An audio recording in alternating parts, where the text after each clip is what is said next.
I can make your son see again. The millionaire father doubted but froze when Richard Johnson was in the middle of a meeting with shareholders when his secretary interrupted, saying a young girl insisted on speaking to him about his son. The businessman didn't even look up from his papers as he dismissed her, too focused on the numbers that could save his company from a devastating financial crisis. That's when the girl managed to slip past security and ran into his office. She couldn't have been more than 7 years old, wearing a simple dress and staring straight at him with a confidence that caught him off guard. "Mr. Richard, I can make your son see again," she said without hesitation. The businessman stopped writing and finally looked at her. How did this child know about Michael? The boy had lost his sight 2 years ago in a terrible accident at home, and since then, Richard had avoided discussing it with anyone. "Who are you? How did you get in here?" he asked, already ready to call security. "My name is Emma, and I know your son was playing with a slingshot in the backyard when the accident happened. He was trying to hit a can you promised to knock down with him over the weekend, but you couldn't because you had to travel to New York." Richard froze. That specific detail had never been shared with anyone but him, Michael, and the housekeeper who witnessed it all. It was a private, painful memory that haunted him every night. "You must be mistaken," he murmured, but his voice trembled. The slingshot was broken, and when he pulled the elastic too hard, the wood cracked and a piece flew straight into his right eye. Then it hit the left one too. He screamed your name for almost an hour before the ambulance arrived. Richard's hands began to shake. No one knew Michael had called for him specifically. Not even the housekeeper had told the doctors that detail. "How do you know this?" he managed to ask. "Because I need to know to help. Your son didn't just lose his sight, Mr. Richard. He lost hope that his father would ever play with him again." The businessman stood abruptly, knocking over his chair. How could a 7-year-old speak like this? And why did her words sound like the accusation he leveled at himself every day? "Get out of here now before I call the police," he threatened, but his voice came out weaker than he intended. Emma didn't move. Instead, she pulled a small folded paper from her dress pocket and placed it on the desk. "Michael has been waiting for you to come home for 2 years.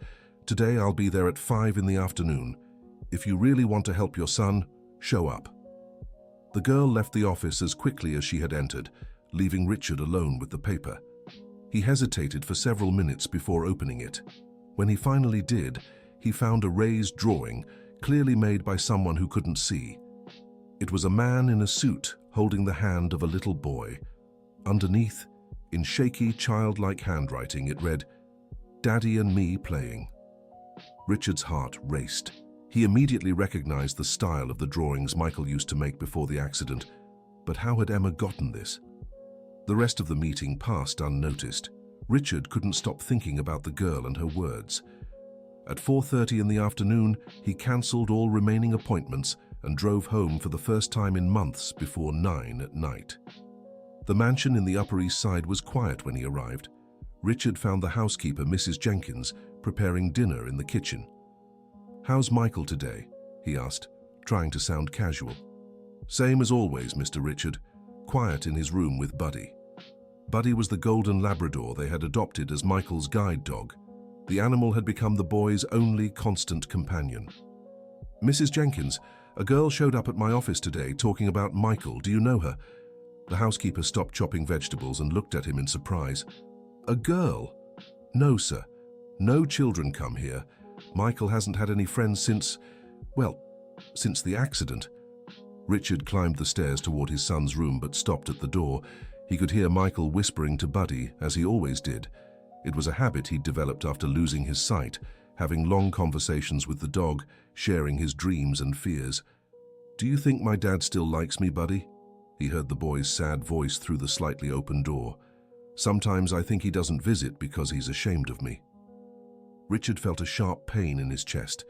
He had no idea Michael felt this way. Truthfully, he avoided spending too much time with his son because guilt consumed him. Every empty gaze from Michael reminded him of how he'd failed as a father. He decided not to enter the room and went back downstairs. At 5 on the dot, the doorbell rang. Mrs. Jenkins answered and returned with a puzzled expression. "Mr. Richard, it's a girl. She says she has an appointment with you." I'll handle it. Richard found Emma at the front gate. She wore the same simple dress from that morning, but now carried a small, worn-out backpack. "You came," she said, smiling for the first time. "That means there's still hope. Look, I don't know who you are or how you know so much about my family, but may I come in? Michael is waiting." "Waiting? He doesn't even know you exist?" Emma tilted her head slightly, as if listening to something he couldn't hear. "Yes, he does. He's been sitting by his bedroom window for 20 minutes with Buddy beside him. The dog smelled me coming and started wagging his tail." Richard instinctively looked up at the second-floor window. He could indeed see Michael's silhouette sitting there, with Buddy next to him. But there was no way the girl could have known that from where they stood. "All right, come in. But I want an explanation for how you know so much about us." Emma passed through the gate and walked toward the house, with a familiarity that unsettled Richard even more. She seemed to know the exact path. When they entered the living room, Mrs. Jenkins watched them with obvious curiosity. Richard rarely had visitors, especially children. "Mrs. Jenkins, could you call Michael down, please?" Richard asked. "Actually," Emma interrupted, "it would be better if we went up. He won't want to come down. He's embarrassed to cry in front of strangers." Richard froze. "How do you know he's crying?" "Because he always does when he hears your voice coming home. He's happy and sad at the same time." Emma's simple explanation hit Richard like a punch to the gut. He'd never realized his presence caused such an emotional reaction in his son. They climbed the stairs in silence. When Richard knocked on the bedroom door, he heard Michael quickly wiping his nose before answering. "Come in, Dad." The boy's voice tried to sound cheerful, but Richard could now hear the sadness beneath the forced tone.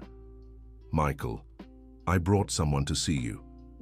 When they opened the door, they found the boy sitting on the bed with Buddy curled at his feet. Michael wore a navy blue polo shirt and jeans. His hands nervously fidgeted with the blanket, a habit he'd developed when anxious. "Hi, Michael," Emma said softly. "My name is Emma." The boy turned his head toward her voice, and for the first time in a long while, Richard saw a genuine smile on his son's face. "You're the girl," murmured Michael. Richard froze. "What do you mean, the girl?" "I dream about her sometimes, Dad. A girl who visits me and plays with me." Emma moved closer to the bed and sat beside Michael. Buddy immediately stood up and sniffed her hands, wagging his tail excitedly. "Can I ask you something, Michael?" said Emma. "What do you miss doing most with your dad?" The boy fell silent for a few seconds, clearly surprised by the direct question. "Playing with slingshots," he answered softly. "He promised we'd knock down cans together over the weekend, but then he had to travel, and I wanted to practice alone to impress him when he got back." Richard closed his eyes, feeling the familiar guilt tighten his chest. He remembered that broken promise perfectly. It had been just one in a long string of commitments to Michael that were cancelled because of work. "And what would you most like to happen now?" Emma continued. Michael hesitated before answering. "That my dad would stop being afraid of me." The answer hit Richard like a slap. "Michael, I'm not afraid of you." "Yes, you are, Dad. You barely come to my room. When you do, you only stay a few minutes, and it always seems like you're ready to bolt." Richard realized his son was right. He really did avoid spending time with Michael, not out of fear of him, but out of fear of facing his own guilt. Emma opened her bag and pulled out several objects, pieces of fabric with different textures, small bells, a tennis ball, and something wrapped in paper. "Michael, do you want to try an exercise with me?" she asked. "What kind of exercise?" "I'll blindfold your dad and you'll teach him how to see with his hands like you do." Richard instinctively recoiled. "No, I'm not going to—" "Please, Dad," Michael interrupted, with an excitement in his voice that Richard hadn't heard in a long time. "It'll be fun." Emma took a red bandana from her bag and looked directly at Richard. "You said you want to help your son. This is the first step." Against all his instincts, Richard stepped forward and let Emma blindfold him. Immediately, the world plunged into the absolute darkness that Michael experienced every day. "Now," said Michael's eager voice, "try to touch Buddy just by using sound." Richard reached out, trying to locate the dog, but felt completely lost. He stumbled over some furniture, making Michael laugh for the first time in ages. "It's not easy, huh, Dad?" "Not at all," Richard admitted, finally managing to touch Buddy's head. "Now I'll teach you a trick," Michael said. "Stay really still and just listen. Buddy's breathing on the left, but I'm on the right. Can you tell?" Richard focused and gradually began to distinguish the different sounds in the room. It was a whole new world of perception he'd never considered before. "Michael," he said, still blindfolded, "how do you manage so well?" "I learned I can do things differently, not worse. I just need more time." The simplicity and wisdom of the answer moved Richard deeply. When Emma finally removed the blindfold, he looked at his son with new eyes. "Mr. Johnson," Emma said, "can I ask you a personal question?" "Of course. Why don't you really spend time with Michael?" Richard hesitated, looking at his son, who waited attentively for his answer. "Because I'm afraid he'll forgive me," he admitted finally. "If I hadn't cancelled our plans, if I'd stayed home, if I'd fixed the slingshot sooner, he'd be fine. And I can't handle the fact that he doesn't blame me for it." Michael turned toward his father's voice. "Dad, you want to know something? I don't blame you, because accidents happen. But I do blame you for giving up on being my dad afterward." The silence that followed was broken only by the sound of Richard swallowing his tears. "Michael," Emma said softly, "your father never stopped being your father. He just lost the courage to try. Sometimes adults do that when they're very sad." "Is that true, Dad? Are you sad?" Richard knelt beside the bed, close enough for Michael to touch his face. "Very sad, son. Every day." Michael ran his hands over his father's face, feeling the tears. "Then can we be sad together? It's better than being sad alone." For the first time in 2 years, Richard hugged his son truly, without hurry, without thinking about work or missed commitments. Just father and son reconnecting through shared pain. Emma watched them silently, a satisfied smile on her face. After a few minutes, she stood up. "I need to go now, but I'll be back tomorrow. Michael, practice teaching your father to see with his hands. Mr. Johnson, practice letting your son teach you." "Wait," Richard said, standing quickly. "You never explained how you know so much about us. And how do you plan to help Michael see again?" Emma stopped at the door and turned. "Some things need to happen in the right order, Mr. Johnson. First, the two of you need to be father and son again. Then I can help with the rest." "But how?" "Tomorrow at 5, and bring the cans." Emma left the room, leaving father and son alone for the first time in years, without the tension that usually marked these moments. "Dad," Michael said, "are you really going to bring the cans?" Richard looked at his son, seeing for the first time not the wounded child he had become, but the brave boy he had always been. "Yes, Michael, and this time, nothing will stop me from playing with you." That night, Richard couldn't work. Instead, he researched vision recovery, alternative treatment methods, and cases of spontaneous healing. Everything he found suggested that after 2 years, the chances of Michael regaining his sight were practically zero. But something about Emma made him want to believe there might still be hope. At 6 in the morning, he was in the kitchen when Mrs. Jenkins arrived for work. "Mr. Johnson, are you all right? I've never seen you up so early." "Mrs. Jenkins, I need to ask you something. Yesterday, when the girl was here, Michael said he dreamed about her.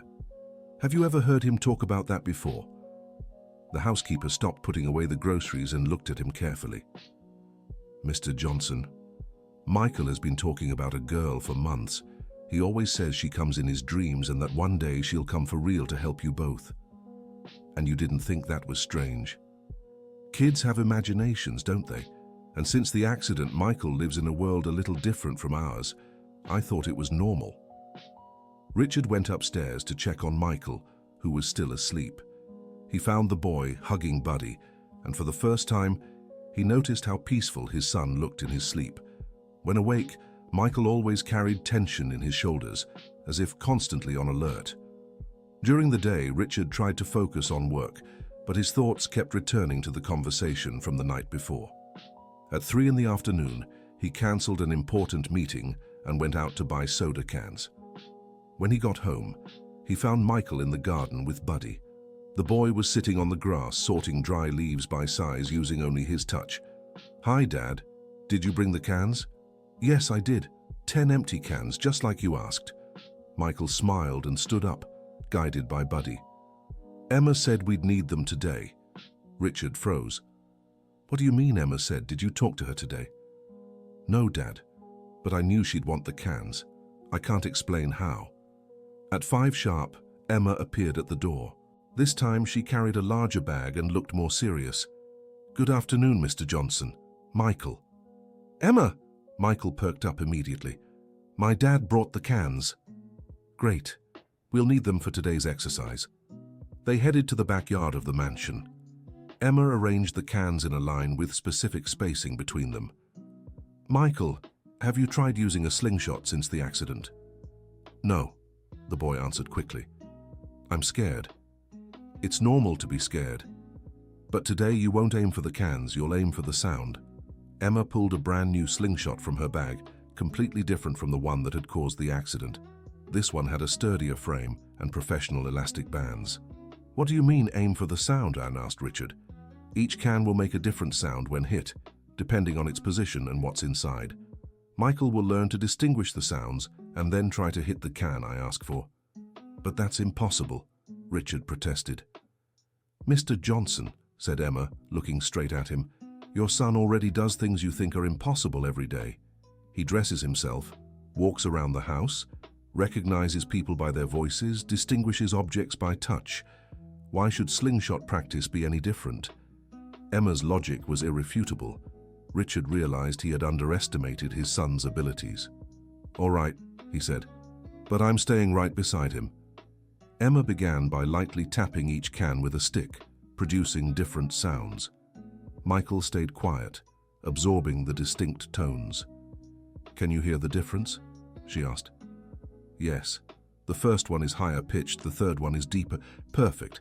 Now let's try with the slingshot." Richard held his breath as Michael picked up the slingshot. His hands trembled visibly. "Take it easy," said Emma. "Remember, you're not trying to hit anything to impress anyone. You're trying to reconnect with something you used to enjoy." Michael positioned a small stone in the slingshot. His hands still shook, but he took a deep breath and aimed in the general direction of the cans. The first shot missed by a mile. So did the second. But on the third, he hit a can at the end of the row. "I did it!" Michael shouted, with a joy Richard hadn't seen in years. "Well done. Now try to hit the one that makes the deepest sound." Emma tapped the cans again, and Michael focused intently. This time, he hit it on the second try. Richard watched in awe, not just at the skill his son was developing, but at the confidence gradually returning to his demeanor. Dear listener, if you're enjoying the story, don't forget to like and especially subscribe to the channel. It helps us a lot as we're just starting out. Now, back to the story. After an hour of practice, Michael had hit 6 out of 10 cans using only sound cues. "How is he able to do this?" Richard asked, genuinely amazed. "Michael's brain has compensated for his vision loss by developing his other senses in extraordinary ways," Emma explained. "But that's not the most important part." "What do you mean?" "The most important thing is that he started believing he can do difficult things again. That confidence is crucial for the next step." "What next step?" Emma looked at Michael, who was picking up the knocked-over cans. "Michael, can you come here for a moment?" The boy approached, guided by Buddy. "I want to ask you a very serious question," said Emma. "If there were a chance, even a small one, for you to see again, would you try, even knowing it might not work?" Michael was silent for a long time. "I'd want to try," he finally said. "But not because I need to see, it's because I want to see my dad's face again." Michael's words moved Richard deeply. He knelt beside his son. "Michael, your face is the most beautiful thing I've ever seen, whether you can see or not. Then why do you look sad when you see me?" The question caught Richard off guard. "Because I get upset with myself, not with you." Emma watched them silently, and Richard noticed she seemed to be weighing something.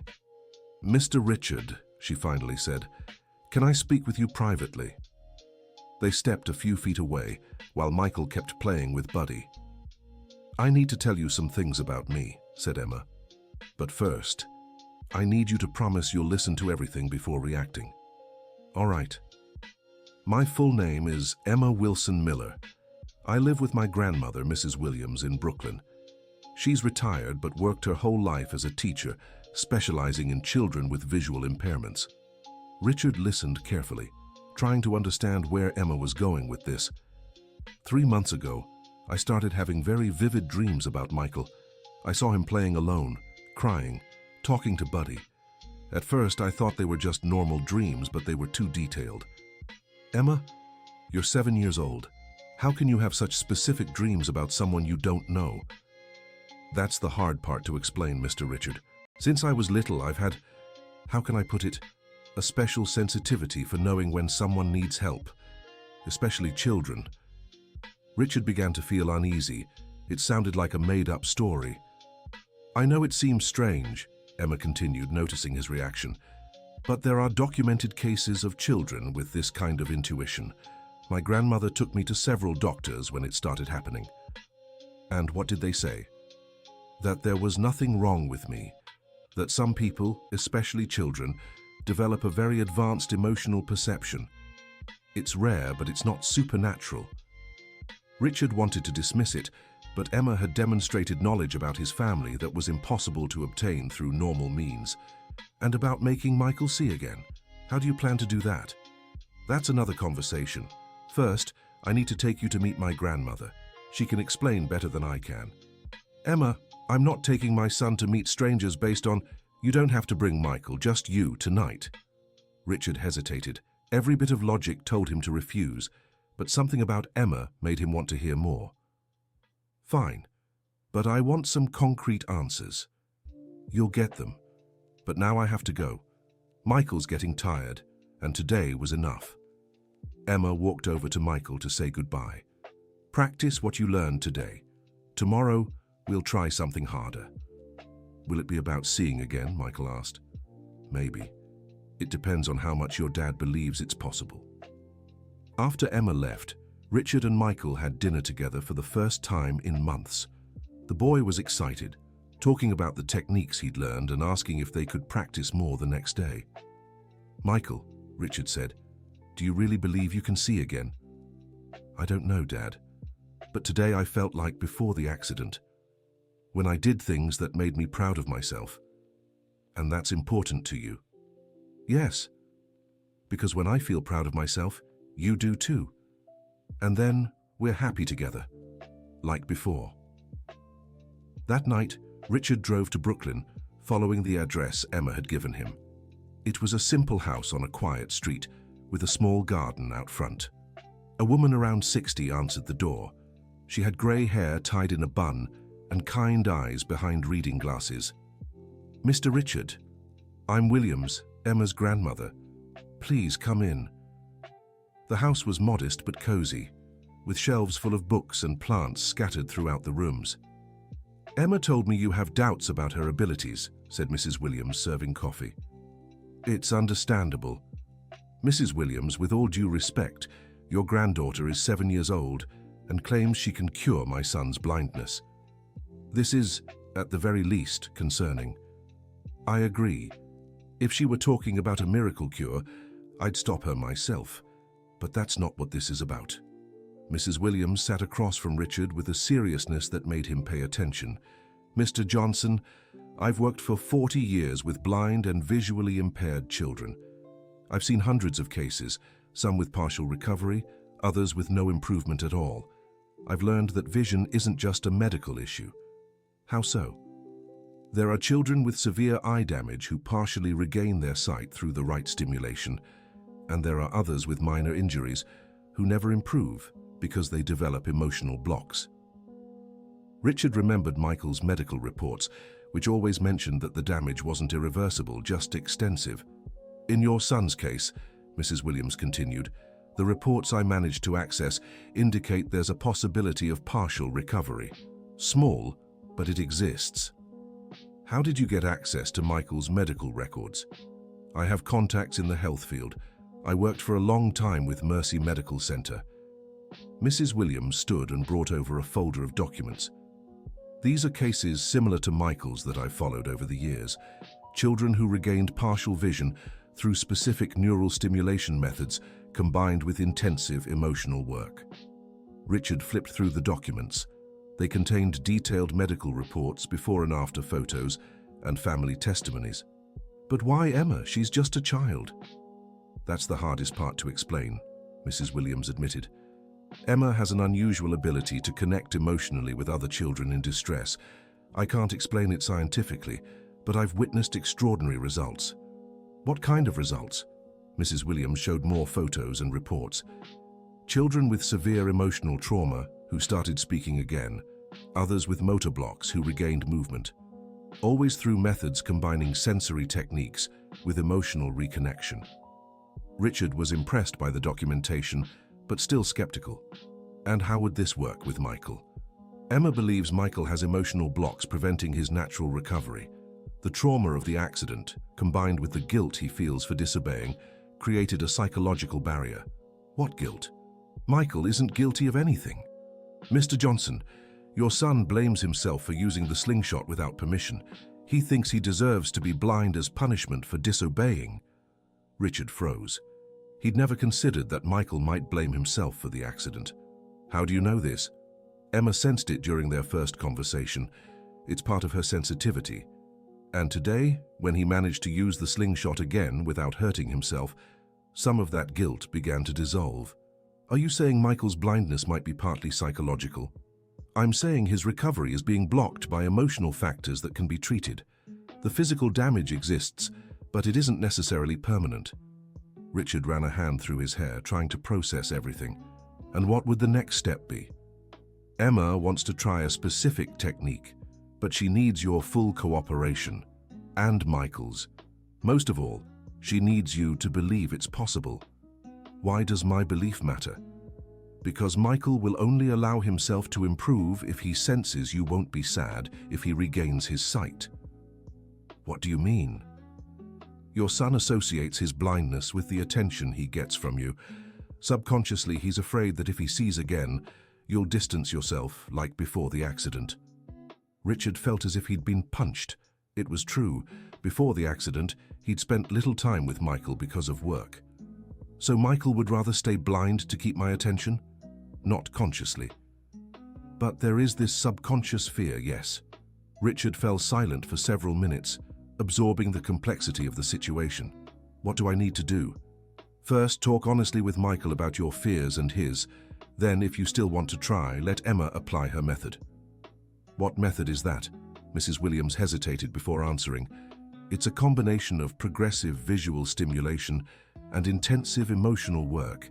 It could take weeks or months, and it might not work. But has it worked before? In similar cases, yes, but every child is unique. Richard returned home with his mind full of doubts and possibilities. He found Michael still awake, waiting for him. How did it go, Dad? Did you meet Emma's grandmother? I did. Michael, can I ask you a serious question? Sure. Richard sat on the bed beside his son. Are you afraid I'll stop paying attention to you if you regain your sight? Michael stayed silent for a long time. A little, he finally admitted. Why? Because before the accident, you were always working. The only time you really stopped everything to be with me was when I was sick or hurt. Michael's honesty broke Richard's heart.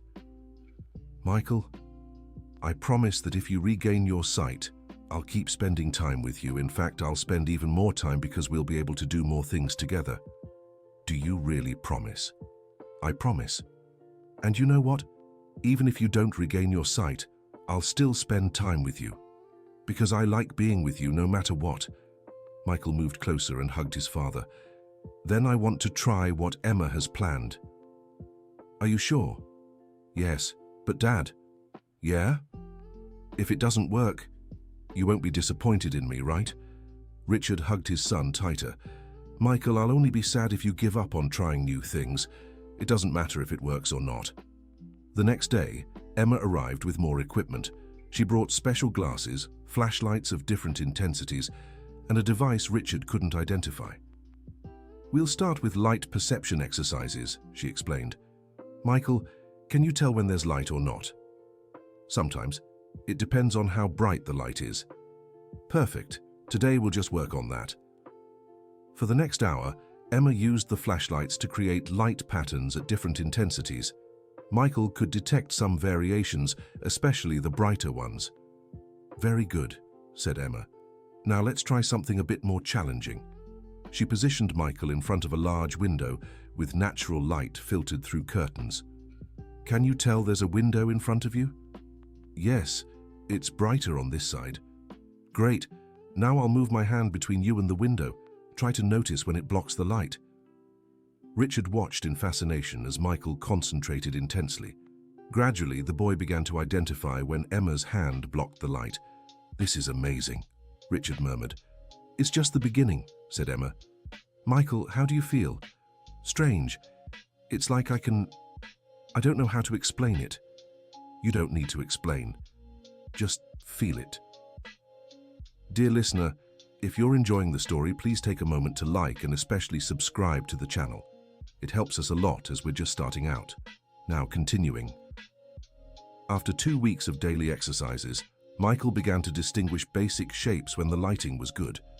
They weren't clear images, but shadows and outlines his brain was gradually learning to interpret. Richard had cancelled several meetings to attend the sessions, keeping his promise to be present. And for the first time, he didn't feel guilty for putting family before work. "Dad," Michael said one afternoon, "I think I can see your face." Richard positioned himself in front of his son in the light from the window. "Can you really?" "It's a bit blurry, but I can tell you have dark hair and you're smiling." Richard was indeed smiling, with tears in his eyes. "Are you crying?" Michael asked. "I am. From happiness." "Me too." At that moment, Emma walked into the room carrying a box Richard hadn't seen before. "It's time for the final exercise," she announced. "What do you mean, final?" Richard asked, worried. "Michael has recovered as much as is physically possible. Now he needs to decide whether to use what he's regained or keep acting as if he's completely blind." "I don't understand," Michael said.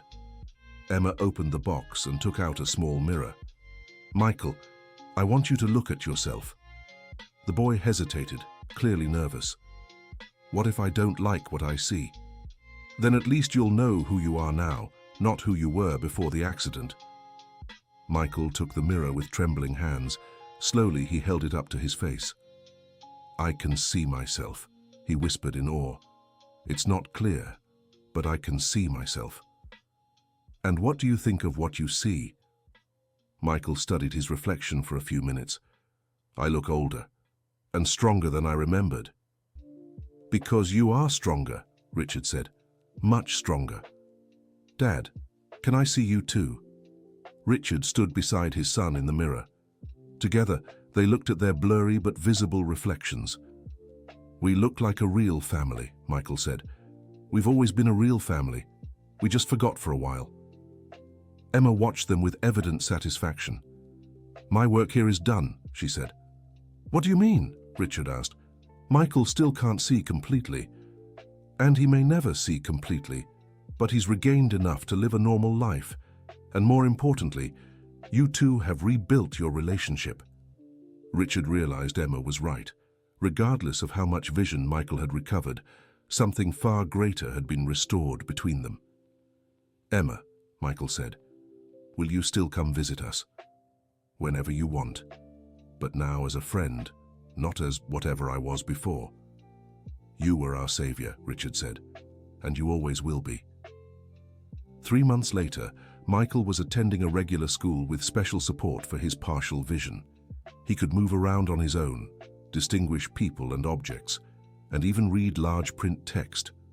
Richard had rearranged his work schedule to be present for the important moments in his son's life, and he discovered that being a present father made him more efficient at work, not less. Emma visited regularly and had become part of the family in a way none of them could fully explain. Mrs. Williams also became a constant presence, offering guidance and support when needed. One afternoon, As Richard and Michael practiced target shooting in the garden, now an activity they both loved, Emma appeared with a serious expression. "I need to tell you something," she said. "What is it?" Richard asked, immediately concerned. "I'm moving to Washington with my grandmother. She got an important job there." Michael stopped aiming and turned toward Emma. "Forever?" "I don't know. It might be for a few years." Richard saw the sadness in both children's eyes and made an impulsive decision. "What if I offered your grandmother a job here in New York? I'm thinking of starting a rehabilitation center connected to my company. I'd need someone with her experience to run it." Emma's eyes widened. "Really?" "Very much so. You two changed our lives. It'd be an honor to repay that." 2 weeks later, Richard had formalized the creation of the Richard and Michael Johnson Visual Rehabilitation Center, with Mrs. Williams as director, and Emma as a special assistant for children's programs. The center quickly became a benchmark in treating childhood visual impairment, combining traditional medical techniques with innovative emotional methods. "Dad," said Michael one evening as they dined together, "do you think I'll ever be able to see better?" "I don't know, son. But you know what I've learned?" "What?" "That seeing isn't just about the eyes. It's about noticing what truly matters. And in that you've always been better than me." Michael smiled and held his father's hand. "Then we make a good team, right? I teach you to see what matters, and you teach me to aim straight." Richard laughed, remembering how their journey had begun with fear and guilt, but was now blossoming with love and understanding. "The best team in the world, Michael." Across the room, Emma watched them with the same satisfied smile she'd had when she first met them. Her mission was complete, but a new one was just beginning, helping other families discover that the greatest miracles happen when we open our hearts to true healing. 6 months later, the center had already served over 50 families. Each case was unique, but the method remained the same, treating not just the visual impairment but the emotional wounds that often accompanied it. Richard found that his new role as a present father and socially responsible businessman brought him a satisfaction he'd never experienced from just making money. Michael continued to improve, both in vision and confidence. He had become an inspiration to the other children at the center, showing that physical limitations didn't have to mean limitations in life. And Emma remained what she had always been, a tiny force of nature, able to see what others couldn't, and helping families find their way back to each other. "Did you know this would happen from the very first day?" Richard asked Emma one afternoon. "I knew you two loved each other deeply, but had forgotten how to show it. The rest was just a natural consequence." "And how does a 7-year-old know these things?" Emma shrugged with the simplicity only a child could muster. "Sometimes the most important things are the simplest to see. Adults are the ones who complicate them." That night, Richard tucked Michael into bed, as he had every night since they reunited. "Dad, do you still get sad sometimes?" Michael asked. "Sometimes. But now when I do, I talk to you about it, and that makes it easier." "Me too. And you know what? Even if I never see perfectly, I feel like I can see everything I need to." Richard kissed his son's forehead. "You always could, Michael. You always could." A full year had passed since the day Emma walked into Richard's office. On the afternoon marking the anniversary of that first visit, father and son were in the garden practicing target shooting when Emma came running up with an excitement she hadn't shown in months. "Michael, Mr. Richard, I have a surprise," she called from the gate. "What is it?" Michael asked, instantly curious. "A letter came for you from the Department of Health." Richard took the official envelope from Emma. When he opened it, his hands began to tremble. "What does it say, Dad?" "Michael, our center has been chosen as the national model for childhood visual rehabilitation. They want to implement our method across the country." "Is that good?" "It's wonderful.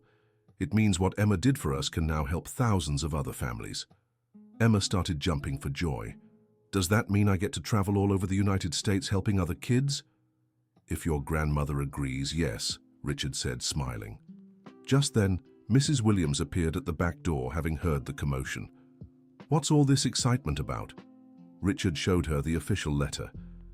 Mrs. Williams read in silence, her expression growing increasingly surprised and proud. "This is extraordinary," she finally said. "Emma, do you realize what this means? That we'll help many children like Michael? Much more than that. It means your gift will be officially recognized, and you'll have the resources to develop your skills even further." Richard knelt beside Emma. "You changed our lives, Emma, and now you'll change the lives of many other families too." "I didn't do anything extraordinary," she said, with the genuine modesty that always defined her. "I just helped you to remember that you loved each other." "It was much more than that," said Michael. "You gave me back my father, and you gave him back a real son. And you gave me back hope," Richard added, "not just about your sight, but about us, about family, about what truly matters in life." Mrs. Williams watched the conversation with tears in her eyes. "You know what?" she said. "When Emma was little and started having these special insights, I worried she'd carry too heavy a burden for a child. But seeing the three of you now, I realize it wasn't a burden. It was a gift." "For her or for us?" asked Richard. "For everyone. Because when someone uses their gifts to help others, everyone grows." 2 weeks later, a team of journalists came to do a story on the center. Michael, who could now perfectly distinguish faces and colors in good lighting, gave his first interview. "Michael, how do you feel knowing your story will inspire other children?" asked the reporter. "I feel important," he answered thoughtfully. "Not because I'm special, but because I show that even when bad things happen, we can be okay again." "And what advice would you give to other children who've lost their sight?" Michael looked in his father's direction before answering. "That they shouldn't be afraid to ask for help, and that they shouldn't be afraid to believe they can get better. But most of all, that they talk to their parents about how they're feeling, because sometimes adults get so scared of hurting us that they end up pulling away." The simplicity and wisdom of his answer impressed everyone present. "And you, Mr. Johnson?" asked the reporter. "What was the biggest lesson you learned in this process?" Richard thought carefully before answering. "I learned that being a father isn't about protecting my son from every problem. It's about being there when problems happen, and I learned that sometimes a 7-year-old can be wiser than a 40-year-old. The reporter turned to Emma. "And you, Emma? How do you feel knowing your method will be used across the country?" "Happy," she replied simply, "because now other families will also discover that loving each other is easier than it seems." When the interview ended and the crew left, Richard, Michael, and Emma sat in the garden where it had all begun a year earlier. "You know our lives will never be the same again, right?" said Richard. "Because of the fame?" asked Michael. "No, because of us. Because we found out who we really are when we're together." Emma got up and went to fetch something from the house. When she returned, she carried the same folded paper she'd left on Richard's table that first day. "Remember this?" Richard took the raised drawing Michael had made before the accident. A man in a suit holding a little boy's hand. "Of course I remember." "Michael, can you draw another one now, to compare?" Michael took paper and pencil and began to draw. This time he could see what he was doing, so the drawing was more detailed. It showed 3 figures, a man, a boy, and a little girl, all smiling and holding hands. "This is us now," he said, showing the drawing. Richard looked at the 2 drawings side by side. The difference was striking. The first one showed 2 isolated people, connected only by a hand. The second showed a complete family, united not just physically, but emotionally. "Do you know what this teaches me?" he said. "What?" asked Michael and Emma at the same time.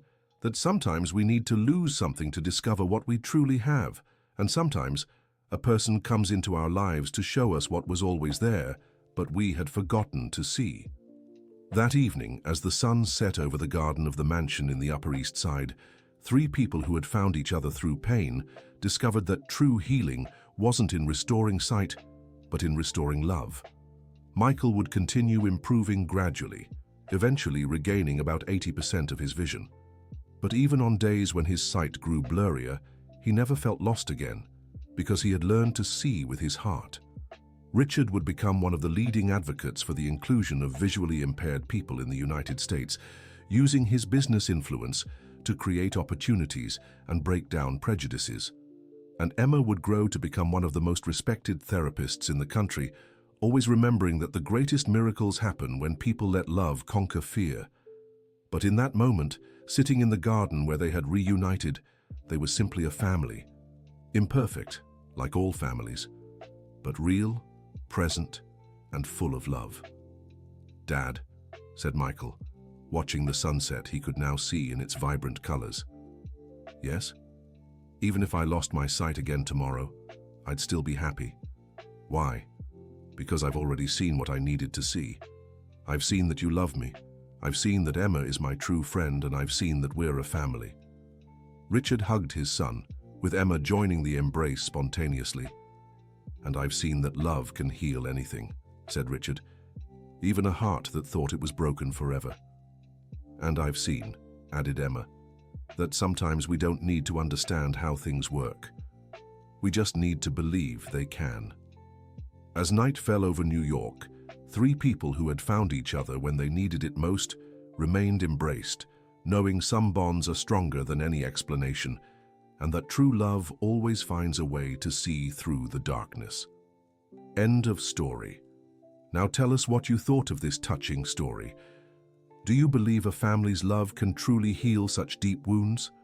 Share your thoughts in the comments and let us know if you've experienced or know of similar situations.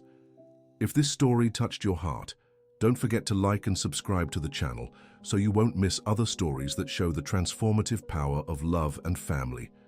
Thank you so much for joining us on this journey.